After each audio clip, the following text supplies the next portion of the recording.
for some excitement? We are! Who's ready for some fun? We are! Who's ready to shut up and watch the episode? No, thank you. No one asked you. It doesn't matter what you think. Roll film. Welcome everyone to the Omniverse of Nick and the finale to What If Vegeta Became Immortal, where we're going to get into the Tournament of Power and a very interesting, very pushed back Resurrection F. With that, before we get into the video itself, please be sure to smash that like button and subscribe to the Omniverse of Nick so you can help me make this channel bigger, better, get more awesome stories pumping out, and so you don't miss any of the quality, awesome content here on the channel. With that, let's get into this finale.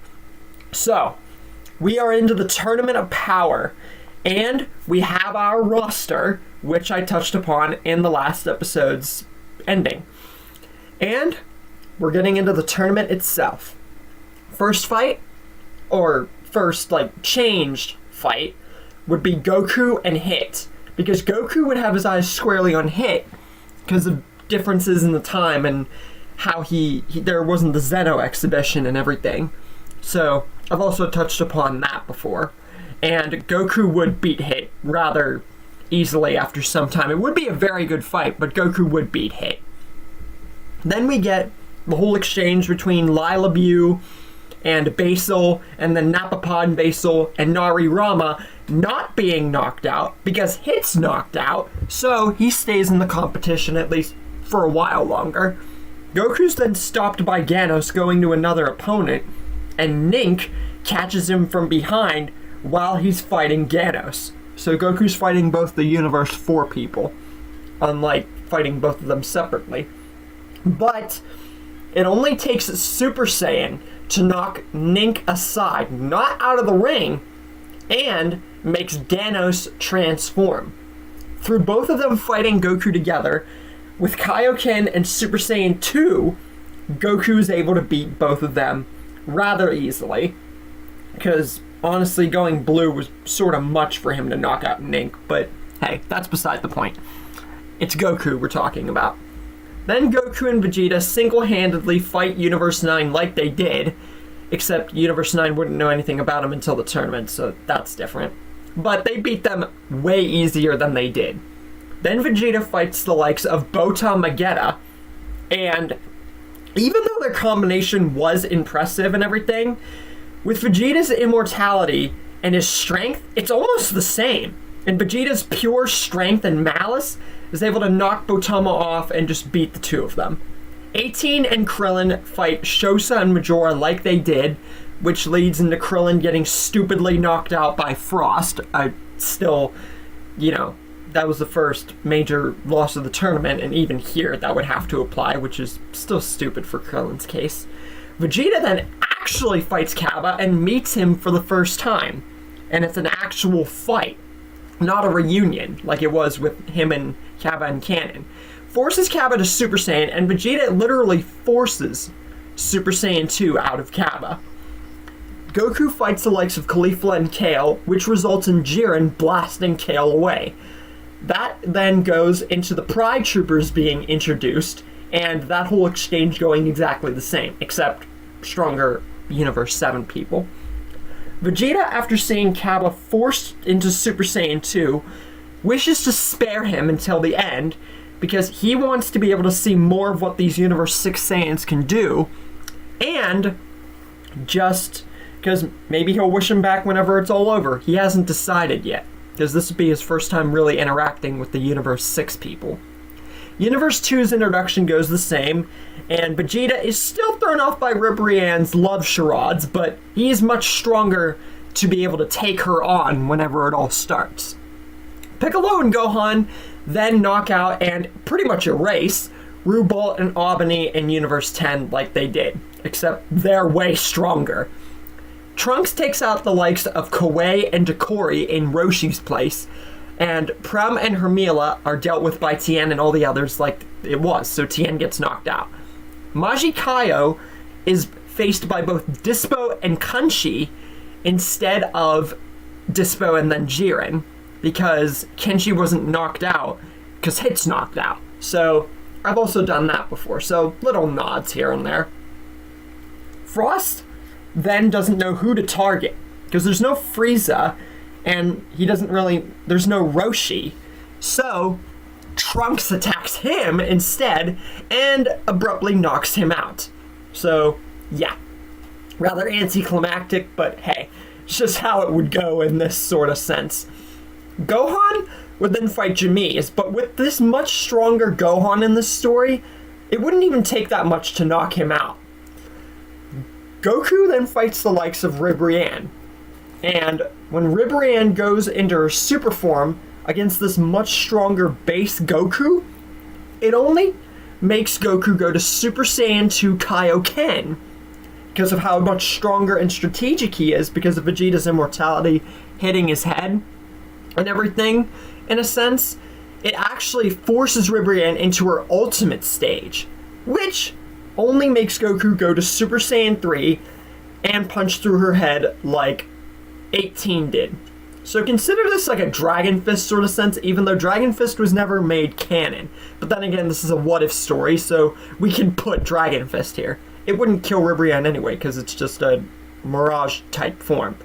Then, we're now getting into the big thing, Goku and Jiren. But meanwhile, while all this is going on, remember, Frieza's still hatching his plan.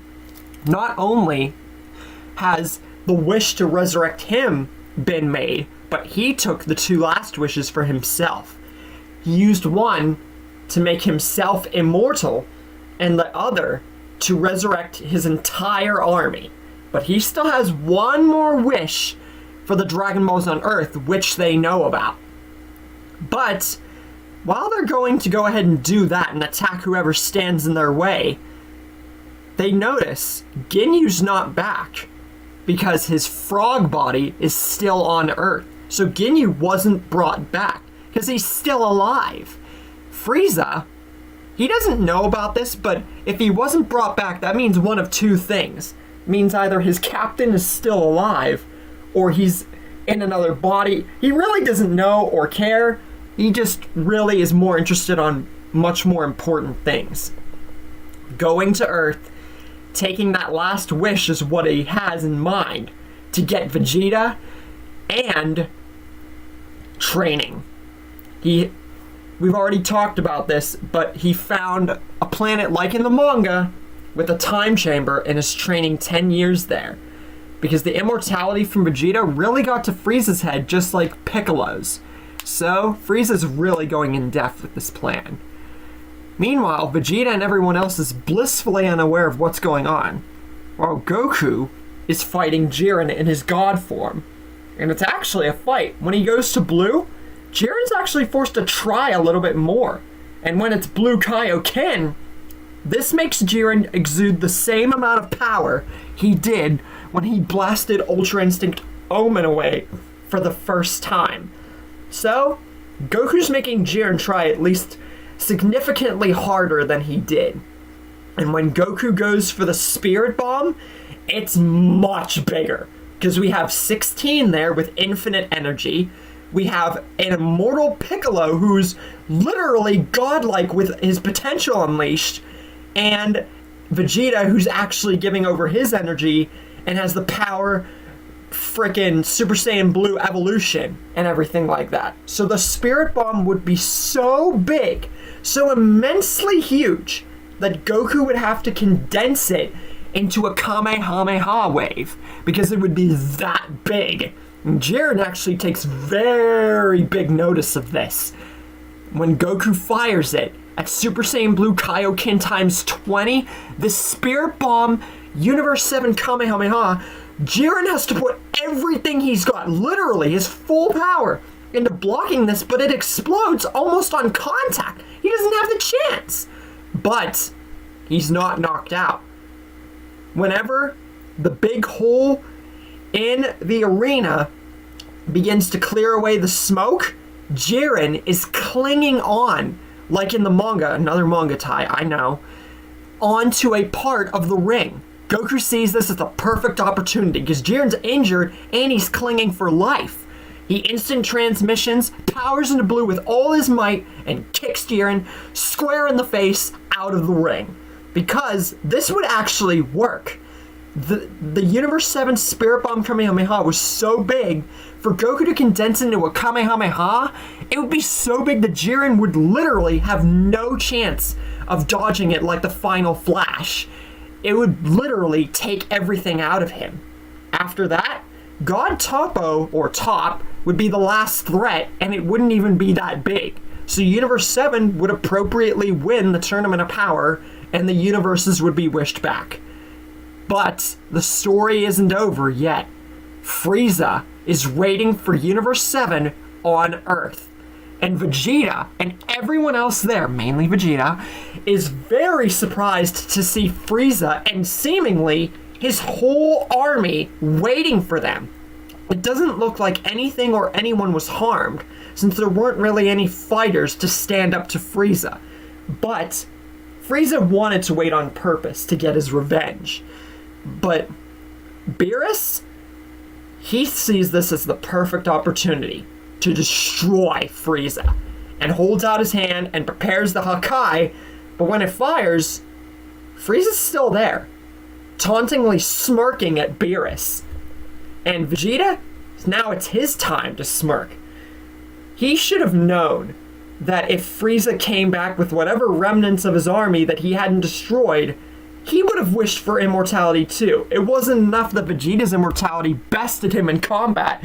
He had to go ahead and copy him. And Vegeta finds this really poetic.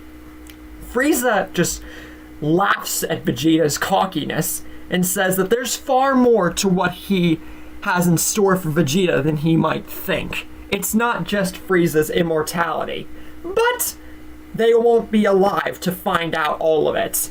And Frieza sends all of his 1,000 soldiers and beyond after everyone, except Beerus and Whis, who are just sitting there chilling.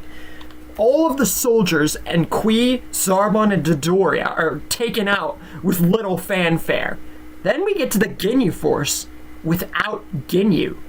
But Ginyu is there. He finds his way there, like in Resurrection F, in his frog body. And Tagoma is to the side, allowing Ginyu the perfect chance to steal his body. Captain Ginyu is back. And now, the Ginyu Force is reinvigorated with their captain. Goldo uses this as the perfect chance to, with the surprise to everybody, to use his paralysis attack on Vegeta, who is the strongest there, and the main issue of Frieza's revenge. Once he's paralyzed, Frieza fires a death beam square into Vegeta's arm. But Vegeta waits for the wound to heal itself, but it doesn't. He waits for another second. It doesn't. Vegeta's thinking he's going crazy. And then utter panic and realization hits Vegeta's eyes. Frieza utterly tears into laughter at the sight of this and says, "Really, Vegeta? You didn't think that I would just wish for immortality in my army back and be satisfied. I wished on the Dragon Balls here on your little precious Earth to wish your immortality away." And Vegeta is utterly furious at this.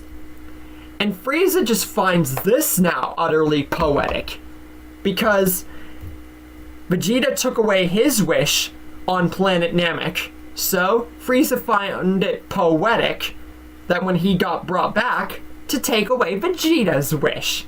And Frieza says that Vegeta should have known this day would come. But Piccolo just smiles at Frieza from the sides and says that if Frieza really knew anything, he would have used that wish on him as well.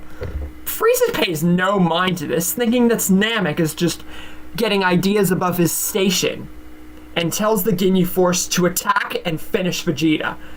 Ginyu and his force poses for the finisher, but Vegeta surprises them all with Blue Evolution and powers a full power Blue Evolution Final Flash and incinerates the Ginyu Force and every remnant of Frieza's army in the wake, or who would be in the area. Vegeta tells Piccolo and everyone else to stay out of this. But Piccolo urges him to not fight Frieza alone. He doesn't have his immortality anymore. Frieza does. And Piccolo senses something else. Something else with Frieza's different. But Vegeta pays no mind to this. Frieza found this funny to take away his wish. Well, now, Vegeta is going to tear into him his way. He doesn't care if he's immortal. And Vegeta's not paying any mind to the fact that this is literally remnant to when Frieza fought him on Namek. We're getting a flip-flop, and the fight begins. Frieza is forced into his second form against Vegeta, but Vegeta also actually pays attention to something. He pays attention to the fact that Frieza's stronger. His second form should not be anywhere near his base form at this point in time. Godly-like? This is impossible! So, Vegeta transforms at least into a Super Saiyan to just end Frieza in his blithering mouth. But Frieza, he never saw a Super Saiyan in canon, but this doesn't scare him. He tells Vegeta that the legendary Super Saiyan stopped being a concern to him after he got resurrected. The immortality was the prime of his concern, and he has the perfect forms, plans, and everything thought out to combat the Super Saiyan. And insta goes into Gold Frieza and makes Vegeta go Blue Evolution in a split second. But little did Vegeta and everyone else know that Frieza didn't just resurrect his army, take away Vegeta's immortality, wish for his own, and get stronger. He also found Paragus and Broly during the time that they were away at the Tournament of Power. Paragus's impatience about Vegeta being there and wanting revenge, he sends out Broly right in the midst of Vegeta and Frieza's battle, but Frieza is strung up on revenge and finally getting this moment with his immortality and power and everything planned out. And he will not have anyone taking it away from him, especially two Saiyans who he barely trusted to be on his side. He just kills the both of them, which allows Vegeta the perfect opportunity to punch him in the stomach.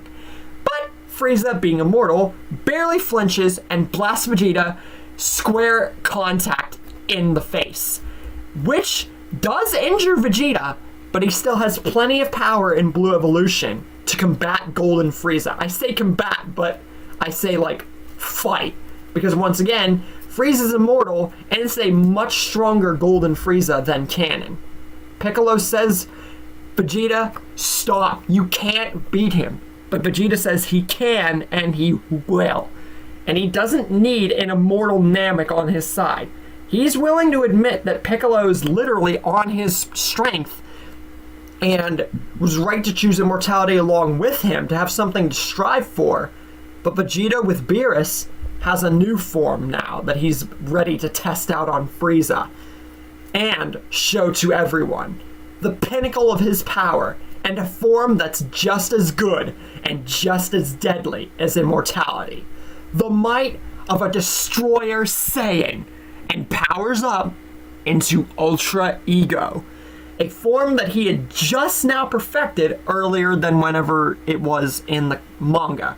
Frieza, not knowing what this is, goes in for the attack, but Vegeta absorbs the damage and powers up. Vegeta just laughs at Frieza, saying he shouldn't have taken away his immortality, and it doesn't matter, because with this power, through the god of destruction Beerus, Frieza now faces the might of Vegeta the Destroyer. And Vegeta tears into Frieza something awful with his new power and his absorbing of the damage, even if it is minorly uncontrollable, as we know of with Vegeta's Ultra Ego. But Frieza still regenerates. He's not deterred, even if he's getting damaged. He should have known that Vegeta would gain immensely and utterly stronger through his methods of powering up like he did on Namek. This new form was something he definitely wasn't expecting, almost like a way to cheat his immortality, which he notices that the damage boost isn't as great as his immortality boost, which makes his next form and plan all the more great, and powers into his newest form, Black Frieza, and one-shots Vegeta to the ground. Piccolo at this point is like, no, we've got to help Vegeta, and powers into his Namekian God Potential Unleashed form, that's a mouthful, and goes to fight Frieza. Now, Frieza definitely is very on top of everything right now, and is very, very glad that he had wished away Vegeta's immortality, because Vegeta's immortality plus that Ultra Ego form would have been a handful. But this Namek is quite a decent story. He wasn't bluffing. He's immortal too, but he's still able to hold back Piccolo. But Beerus is getting mad. Whis tells him that they can't do anything. Piccolo might be able to hold his own, but Vegeta's down on the ground, and Piccolo and Frieza are pretty much fighting to a standstill. Goku tries to think of a plan with everybody, because Frieza's immortality will still deter Piccolo's immortality because of his strength. Frieza could just kill them all if he felt inclined to. But Tien, he has a plan. If Piccolo is an Namekian god now, the power of Kami and other Nameks and everything should be inside him. So with this new Namekian god power, since they can't gather the Dragon Balls, maybe Piccolo could make his own eternal dragon in a sense, God Dragon, and then Gohan goes along with the plan. He could wish away Vegeta's or Frieza's immortality, wish back Vegeta's, Tien and Gohan and Goku could all distract Frieza, Vegeta could charge his energy, Beerus help out, and they could actually defeat Frieza. And even though this sounds like a very convoluted method and crazy plan, Piccolo and everyone else is down for it.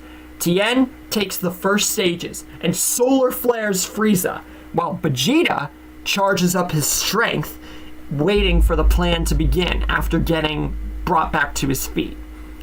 Piccolo, while fighting Frieza, somewhat, goes away from the battle scene while everyone goes in to distract him, and uses his Namekian god powers to make his own godly eternal dragon. Black Frieza, he's not deterred by any of this and sees this just as everyone's little desperation tactic to defeat him. Seeing as he's beaten Vegeta, the strongest in the group, the Namekian gave him little trouble even if he's immortal, but it's just a distraction at best. But then Goku and Gohan God bind Frieza, and this actually makes Frieza stunned for the moment. But he's still not deterred. Even if it's a little hard for him to break free, he's only having to try a little bit to break out. But Goku and Gohan, they're exerting everything just to keep Frieza still. Piccolo then uses his own God Eternal Dragon to wish away Frieza's immortality and give Vegeta's back.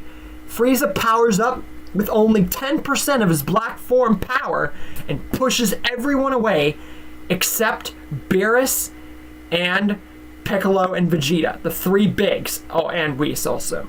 Beerus steps forward towards Frieza and charges another full power Hakai like he did, which actually catches Frieza. But not for long. Frieza condenses the Hakai and captures it. But little does he know until he finds out that it's too late. He's back in his golden form. He should have known that Eternal Dragon meant something. They wished away his immortality. And then realization and terror hits his face when he sees Vegeta at full power in his Ultra Ego form and... oh, no. Frieza doesn't want to believe that Vegeta's immortality is back and that his was robbed from him, but that's the way it's looking. Vegeta holds forward a Destroyer Final Atonement, or not Final Atonement, a Atomic Blast. I mixed up the names. And he says that Frieza's final and first mistake was thinking that he could destroy the god of Saiyans. And he incinerates Frieza. After that, the story's basically over. Vegeta, officially with his new Ultra Ego form and immortality, becomes the next best candidate, obviously, for the God of Destruction of Universe 7. And with no more else to talk about besides maybe the DBS superhero movie being a total bust in terms of, like, the threat, that pretty much ends the story of if the Saiyan Prince got his wish. And so, the Prince of Saiyans would ultimately learn a valuable lesson as he becomes a god of destruction with his new immortality after his old was taken from him. Frieza would ultimately, against Vegeta's better judgment in thinking so, teach Vegeta a valuable lesson. Immortality is not the path to power, but strength is. And as he would become the god of destruction and the story would be under Vegeta's rule thousands of more times than his character had gone beforehand and how good he did, he would ultimately be the strongest, if not close to the strongest, god of destruction in the entire multiverse. And that's pretty much where we wrap things up. This story was ultimately made 2 years ago, along with several other Dragon Ball projects, but I put them off not because I didn't want to do them, but because I was so focused on doing one genre at a time after people constantly wanted The Walking Dead, and that was before I did the whole multiple genres at a time. It's ultimately easier, all things considered, and I think you guys can agree. So that way I don't lose fans, I can get fans, and we all have a good time. But I hope you guys enjoyed this return to the Dragon Ball franchise on the channel, because no other genre is going away at this point. Now, does that mean that genres will stay on the channel forever? Oh, no. Some shorter ones, like Cars, Harry Potter, you can only do so much. But Dragon Ball and Marvel and Walking Dead, oh, those are staying for a long time. And I think this was a nice way to bring it back. And with that, I hope you guys enjoyed the story of what it would have been like if Vegeta became immortal. I'll see you guys for the next What If, which will be Scream featured, revolving Casey Becker. It might even be a one-off, depending. I don't yet know. And the next story of Dragon Ball, which will be quite a bit from now, will feature Vegeta again. But this time, it's going to feature him getting a certain power-up before our main protagonist, Goku. And with that, see you guys later. You guys didn't think this was the end of the video, did you? Well, the Omniverse of Nick has a new feature. A sneak peek at what's next to arrive.